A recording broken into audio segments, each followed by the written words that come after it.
Assalamualaikum warahmatullahi wabarakatuh. Perkenalkan, nama saya Humra dari Reguler 1, NIM 2102210017, Program Studi Ilmu Pemerintahan. Baik, pada kesempatan ini saya akan menjelaskan salah satu materi bahasa Inggris, yaitu simple present tense dengan simple past tense. Jadi yang pertama itu saya bahas mengenai simple present tense. Jadi simple present tense merupakan tense yang digunakan untuk membicarakan sesuatu yang umum, sesuatu yang selalu terjadi berulang-ulang, atau sesuatu kebenaran umum. Simple present tense adalah tense yang paling sering digunakan dalam kehidupan sehari-hari. Nah, untuk mengenali bahwa sebuah kalimat merupakan simple present tense, ada beberapa cara yang bisa dilakukan. Salah satunya adalah kalimat tersebut menggunakan kata kerja. Jadi, menggunakan kata kerja bentuk dasar atau verb 1. Kemudian, simple present tense terbagi menjadi dua pola kalimat, yaitu verbal simple present dan nominal simple present. Baik, jadi yang kedua kita bahas di sini yaitu rumus dari simple present tense. Jadi rumus simple present tense ada rumus grammar yang perlu diperhatikan berupa perubahan kata kerja akibat disandingkan dengan subjek. Perubahan tersebut adalah sebagai berikut. Jika subjek dalam kalimat merupakan orang pertama atau orang pertama tunggal, kedua tunggal, dan ketiga jamak. Seperti ketiga jamak yaitu I, you, we, they. Maka tidak ada perubahan kata kerja. Kemudian jika subjek dalam kalimat adalah orang ketiga tunggal, seperti she, he, dan it, maka ada perubahan kata kerja dengan penamaan s atau is. Kemudian lantas bagaimana mengetahui penambahan akhiran s atau is? Umumnya kata kerja bentuk dasar ditambahkan s. Misalnya read ditambahkan dengan kata s, huruf s, yaitu reads, dibaca reads. Kemudian sit ditambahkan dengan huruf s menjadi sits. Stands, run ditambahkan huruf s atau kalimat s menjadi runs. Kemudian ada juga kata kerja yang berakhiran o, s, c, y, z. Jadi akhiran is, s atau is pada kata kerja hanya digunakan pada subjek he, she, dan it. Dalam menambahkan akhiran s terdapat aturannya. Cara mengetahui kata apa saja yang menggunakan akhiran s dan es adalah kata kerja berakhiran huruf. Kemudian untuk menentukan kapan menggunakan do dan kapan menggunakan does adalah do digunakan pada subjek I, you, they, we. Kemudian does digunakan pada subjek he, she, dan it.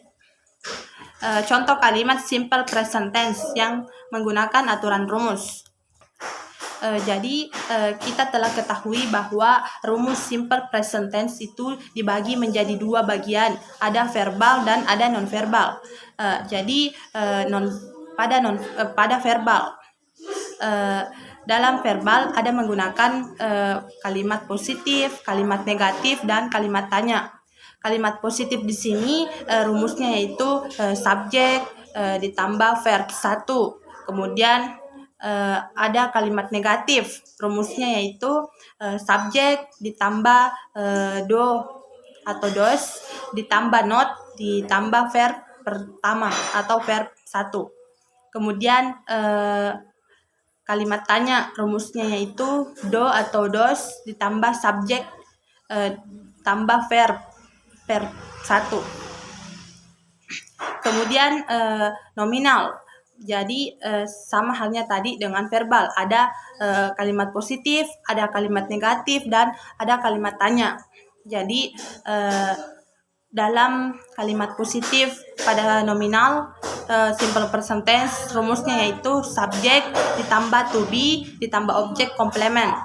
Kemudian kalimat negatif nominal itu rumusnya subjek ditambah to be ditambah objek komplement. Kemudian ada juga menggunakan kalimat tanya, yaitu kalimat tanya nominal. Rumusnya itu to be ditambah subjek ditambah objek komplement. Adapun contoh simple present tense itu contohnya my father goes to the office because I live in Sinjai. My sister works in a school. Ya, dan masih banyak lagi. Kemudian kita lanjut ke simple past tense. Kemudian kita lanjut ke materi kedua yaitu past tense atau simple past tense. Adalah kalimat yang digunakan untuk menyatakan kejadian yang terjadi di masa lalu atau di masa lampau. Simple past tense ada yang verbal, ada juga yang nominal. Jadi rumusnya simple past tense dengan verbal yaitu ada 3 kalimat juga, yaitu kalimat positif, kalimat negatif, dan kalimat tanya. Kalimat positif rumusnya itu yang pertama subjek ditambah verb verbal atau verb kedua dan objek. Kemudian kalimat negatif yang pertama itu subjek ditambah did, kemudian ditambah not, dan ditambah verb 1. Kemudian kalimat tanya rumusnya itu did tambah subjek ditambah verb 1. Kemudian nominal. Jadi rumus nominal ada juga yang positif, menggunakan kalimat positif, kalimat negatif, dan kalimat tanya. Rumusnya kalimat positif yaitu subjek ditambah was atau were ditambah non verb. Kemudian kalimat negatif yaitu pertama subjek ditambah was atau were, ya hampir sama dengan kalimat positif. Cuman yang membedakan itu kita menggunakan not, ya, jadi ditambah not dan ditambah non verb. Kemudian kalimat tanya, rumusnya kalimat tanya nominal yaitu was atau were ditambah subjek ditambah non verb. Ya, contoh dari kalimat past tense ada my mom and I went to the zoo yesterday. I played football last week. Dan masih banyak lagi. Baik, itulah penjelasan singkat dari saya. Lebih dan kurangnya mohon dimaafkan. Wassalamualaikum warahmatullahi wabarakatuh.